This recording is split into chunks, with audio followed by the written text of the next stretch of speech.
आज हम if condition देखेंगे लॉजिकल ऑपरेटर और के साथ। लॉजिकल ऑपरेटर और के साथ तो मैंने बताया था कि और ऑपरेटर सेक्शन में जब ऑपरेटर में पढ़ा रहा था तो आपको उसमें बताया था कि आर और को सी में ऐसे रिप्रेजेंट करते हैं, डबल पाइप से, ठीक है, पाइप से रिप्रेजेंट करते हैं। तो उसने ये कंडीशन रखी कि भाई अगर तुम्हारे मैथ में 80 है तो तुम्हें साइंस मिल जाएगी, या साइंस में तुम्हें 80 से ज़्यादा है तो तुम्हें साइंस मिल जाएगी। किसी एक सब्जेक्ट में अगर तुम्हारे पास 80 से ऊपर है तो तुम्हें साइंस मिल जाएगी, लेकिन अगर दोनों में 80 से नीचे हैं तो तुम्हें साइंस नहीं मिलेगी। तो मैं आज पहले देख लेता हूँ कि ऐसे और जो और ऑपरेटर को मैं ऐसे रिप्रेजेंट करता हूँ सी में, ठीक है, और को सी में ऐसे रिप्रेजेंट करता हूँ। तो मैं और की कैसे कंडीशन दूँ, मान लो तुम्हारे पास एक स्टेटमेंट ये है कि इसको ऐसे बताता हूँ, स्टेटमेंट 1 है, ठीक है, स्टेटमेंट 2 है, और इसका आउटपुट क्या होने वाला है, कैसी कंडीशन होने वाली है, ठीक है।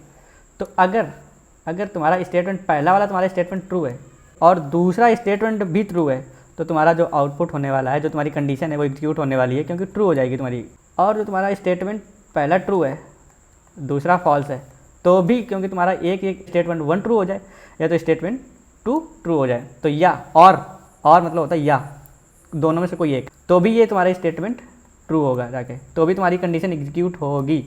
तीसरा कंडीशन ये आती है कि तुम्हारा ये वाला फॉल्स हो पहला स्टेटमेंट और ये वाला तुम्हारा ट्रू हो, तो इस केस में क्या होगा, इस केस में ये होगा, इस केस में भी ट्रू होगा, क्योंकि तुम्हारी एक कंडीशन तो ट्रू हो रही है, एक कंडीशन तो तुम्हारी ट्रू हो रही है। लेकिन इसमें फॉल्स का बात है जब दोनों फॉल्स हो जाए, भाई कोई नहीं चल रहा है, ना तो ये स्टेटमेंट 1 सही हो रहा है ना स्टेटमेंट 2 सही हो रहा है, तो दोनों फॉल्स हो रहे हैं, तो इसमें फॉल्स आएगा। तो स्टेटमेंट 1 में तुम्हारा क्या था कि मैथ में ग्रेटर देन 80 चाहिए, ग्रेटर देन इक्वल टू 80 चाहिए, और स्टेटमेंट 2 तुम्हारा था कि साइंस में तुम्हें ग्रेटर देन 80 चाहिए, ठीक है।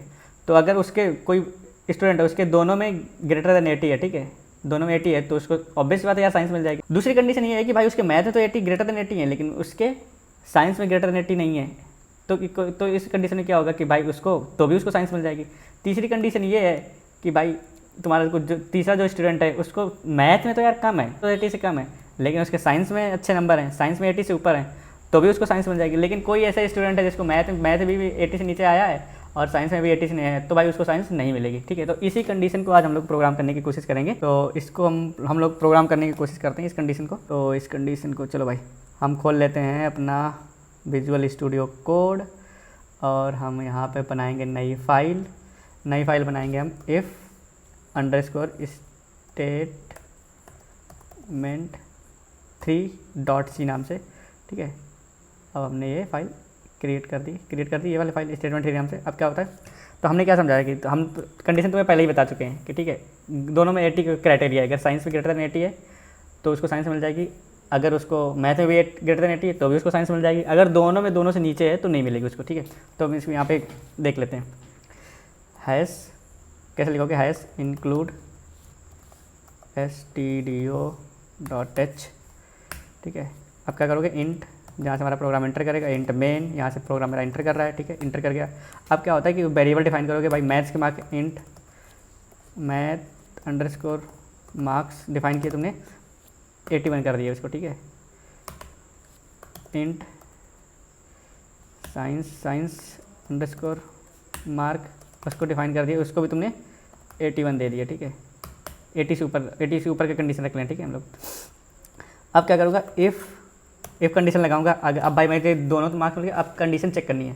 तो भाई जो स्टेटमेंट होता है ना, जो इफ़ स्टेटमेंट होता है ना, वो हमेशा ट्रू पे एग्जीक्यूट होता है। अगर ट्रू पे होगा, अगर तुम्हारा इफ़ स्टेटमेंट वो ट्रू आ गया, उसने आउटपुट उसको, अगर ये वाला उसको कंडीशन ये वाला अगर इसको ये वाला इसका आउटपुट ट्रू मिलता है, अगर इफ़ को आउटपुट अगर ये ट्रू मिलता है तो क्या करता है, अगर उसको इफ़ को ट्रू मिलता है तो ही वो स्टेटमेंट उसके इफ़ के अंदर लिखे हुए स्टेटमेंट एग्जीक्यूट होते हैं। तो ठीक है, इफ़ में अब क्या होता है कि math marks greater than equal to 80 हैं, और में हम ऐसे लिख नहीं सकते, ठीक है। तो और में हम क्या बोलते हैं, डबल पाइप लगेगा हमेशा, ठीक है, पाइप लगेगा, ठीक है।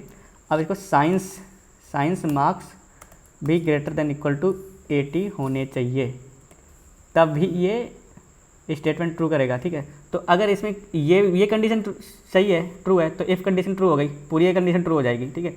तो भी यहाँ पे जो लिखा हुआ, मैं यहाँ पे स्टेटमेंट लिख देता हूँ, printf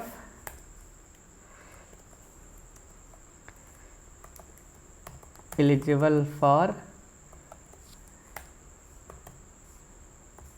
साइंस, ठीक है।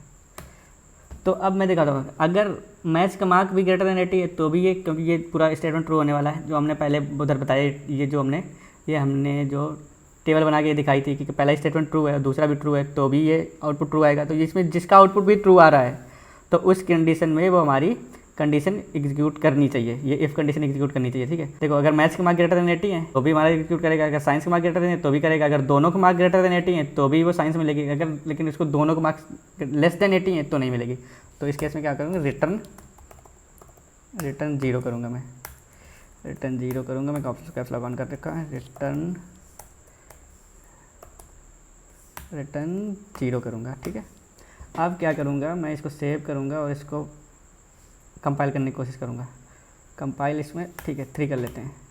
अब क्या करूँगा, आउटपुट लूँगा, आउटपुट क्योंकि हमने कोई हाइफन वो दिया नहीं है, आउटपुट हमने किसी में लिया नहीं, तो हम डिफ़ॉल्ट वाला यूज़ करते हैं, ./a.out, ठीक है, एलिजिबल फॉर साइंस, क्योंकि उसको 81 ये वाला कंडीशन, ये वाली इफ़ कंडीशन उसकी ट्रू हो रही है, ट्रू फॉल्स से सब चल रहा है, ये जो कंडीशंस होती हैं वो ट्रू फॉल्स में ही चलती हैं, ठीक है। तो ट्रू हो रही है तो 80 वाली ये वाली कंडीशन ट्रू हो रही है और ये वाली भी कंडीशन ट्रू हो रही है, तो दोनों मिल के जो कंडीशन हो रही है वो ट्रू बना रही है, इफ़ का पूरा स्टेटमेंट ये पूरा ट्रू हो रहा है। अब क्या करूँगा, मैं एक को 79 कर दूँगा और दूसरे को 81 रखता हूँ, एक ज़्यादा है हमारा, ठीक है। ये हमारा ये वाला कंडीशन हमारी फॉल्स हो जाएगी इसमें, क्योंकि ये 79 है तो ये वाली कंडीशन फॉल्स हो जाएगी, लेकिन हमारी ये कंडीशन तो सही है, ठीक है, ये कंडीशन तो हमारी ट्रू फेंकेगी। तो क्या होता है, तो ट्रू हो गई तो क्या आउटपुट आना चाहिए, तो इसको क्या करते हैं, कंपाइल करते हैं और आउटपुट लेते हैं, फिर भी वो एलिजिबल है क्योंकि ये इसकी एक कंडीशन सही है और हमने और लगाया हुआ है, कोई दोनों में से कोई एक चलनी चाहिए, ठीक है। अब क्या करूँगा मैं,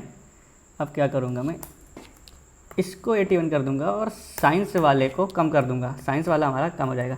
तो इस केस में होगा, ये वाला तो एक कंडीशन हमारी ख़राब हो जाएगी, ये वाली कंडीशन हमारी, ये वाली जो कंडीशन है, ये वाली कंडीशन तो हमारी फॉल्स हो जाएगी, लेकिन ये वाली कंडीशन हमारी ट्रू है तो भी ये एग्जीक्यूट करेगा पूरा प्रोग्राम, क्योंकि ये कंडीशन के अंदर जाएगा और ये प्रिंट करेगा, ये एलिजिबल के लिए प्रिंट करेगा, ठीक है। तो इसका GCC कर लेते हैं और आउटपुट देखते हैं इसका, ठीक है।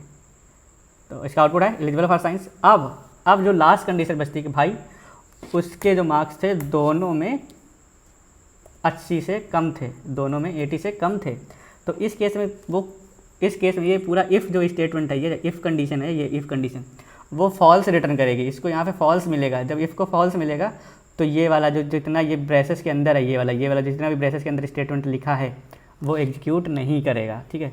तो मैं इसको कंपाइल करके दिखा देता हूँ और ये डॉट कुछ नहीं आया ना। तो ये देखो, हमने तुम्हें पूरा इफ़ स्टेटमेंट सिखा दिया है।